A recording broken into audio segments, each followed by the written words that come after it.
You've done everything right when it comes to job recruiting, and you're doing exactly what you've been told, but you start to see people who you know that are less qualified than you keep landing the roles that you want. I know that feeling can really sting. Despite these people having much lower GPAs than you, not being as qualified as you, they still somehow are managing to land the roles that you deserve. This feeling can really feel like the system just looked right through you and like none of the work that you really did mattered. I remember this clearly because I was in your shoes not too long ago. I was tweaking my resume and constantly applying because I thought I just needed to work harder and apply to more jobs. But after a lot of rejections, I eventually realized, and I wish someone had told me this much earlier, that I wasn't getting rejected due to an unfair system or the other person getting lucky. I was getting rejected because these people are playing a completely different game than I was. And once you see the game that they're playing, it's really hard to unsee. Let me explain what I mean. There are two games happening right now in the recruiting process. Most people only know about one of them. The game that you probably are playing and that you know about is the Visible Recruiting Game. And it's the one that we've all been taught. It's the one that tells you to polish your resumes, apply to as many jobs as you can, optimize your LinkedIn, and then just sit back and wait to see if you got any interviews. This is the game that 95% of candidates are playing. It feels productive because you're taking concrete steps such as sending applications. You're staying busy. But in reality, this is just all very reactive. The thing that nobody would tell you about this Visible game is that it was designed to really filter you out rather than filter you into a company. Think about how this works.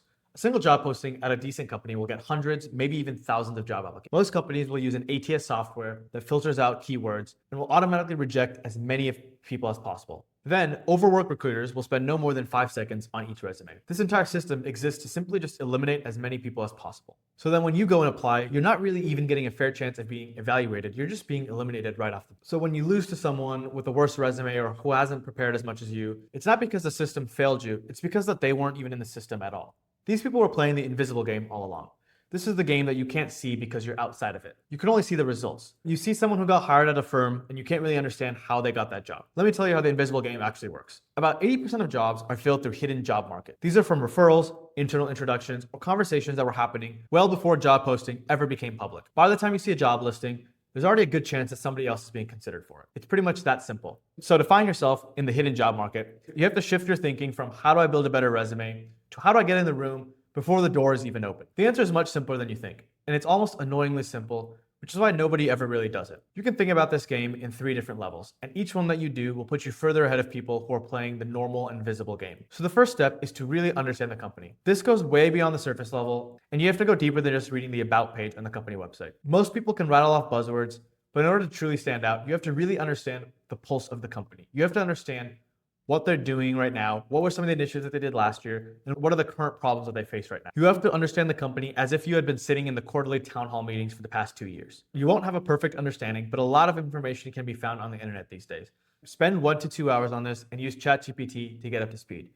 Read their blog, read their earnings calls, read their recent press releases, read anything that you can to get an understanding of the direction that the company is heading. Doing this will put you in the top 10% of candidates because nobody will actually ever take this step. Most people who apply to companies couldn't even talk about them for 60 seconds. And here's the bonus. As you go through the research, if you're bored and can't find yourself engaged for more than an hour, it's pretty much a strong signal that the role or company or market might not be for you and that you might have just saved yourself months of misery. The next level after you have a deep foundational understanding of the company is to talk to insiders. This isn't blind networking. This is a real 30-minute genuine conversation with somebody inside the company to learn more about what you just researched that you can't find on the internet. So once you've done company research, send a cold email and make it very specific to something that you're still curious about, where you have the knowledge gap from the research that you did. Ask them specifics about the information, what surprised them most about the role, what their team is focused on in this quarter, and try to find out as much as you can that can't be found online. We have some previous videos that cover this more in detail. Feel free to watch them. As you do this, you'll realize that most people are shockingly willing to talk to you if you approach it with genuine curiosity instead of a hidden agenda of just trying to find a job.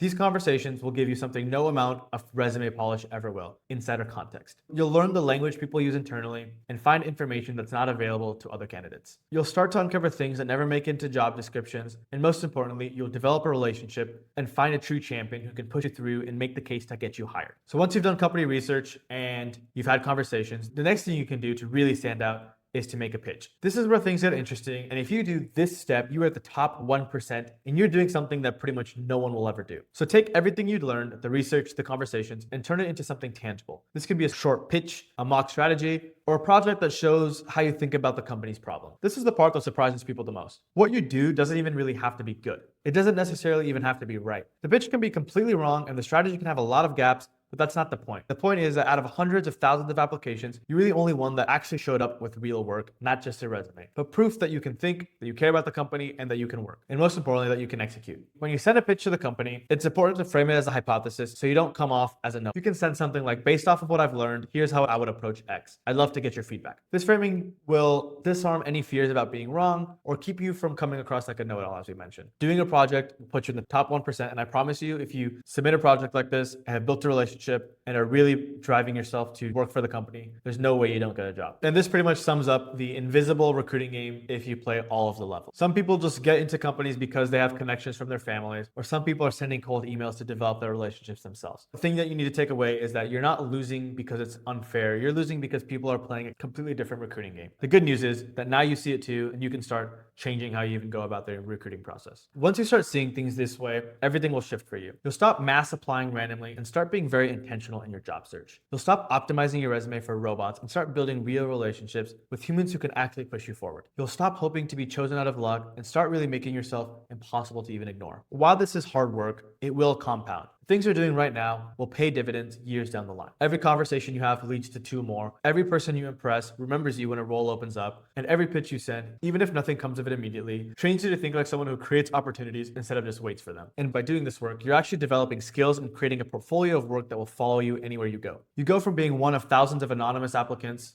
to being the person someone calls when the position opens up before it's ever even posted online. This is what the hidden job market is about. And once you're in it, the game starts to feel completely different. It stops feeling desperate and it starts feeling like you have personal agency again. So now that you know how to get a job in 2026, I challenge you to do the following for a week. Pick a company that actually interests you, one that you have genuine curiosity for. Spend 2 hours understanding what they're really about, then find somebody there and send them a genuine message based off of what you've learned. Don't ask for a job, just ask to learn and have a conversation. That's it. That's the entire challenge. And I guarantee you, out of everybody in this video, less than 1% will actually do it. Not because it's hard, but because it's unfamiliar. It feels vulnerable, and it's just easier to send 20 more applications and call it a productive day. But if you're the person who actually does this work, you'll start to understand the world really works, and you'll start to see opportunities come to you. I go deeper on the exact tactics that you can use to execute on everything that we talked about today, from cold email templates, how to structure a pitch, and how to find people on LinkedIn. I talk about these types of things every week in my newsletter. Links in the description. If you're ready to start playing a different game and go from reactive to proactive, check out the newsletter and feel free to reach out to us. Drop any questions in the comments, and I'll see you in the next video.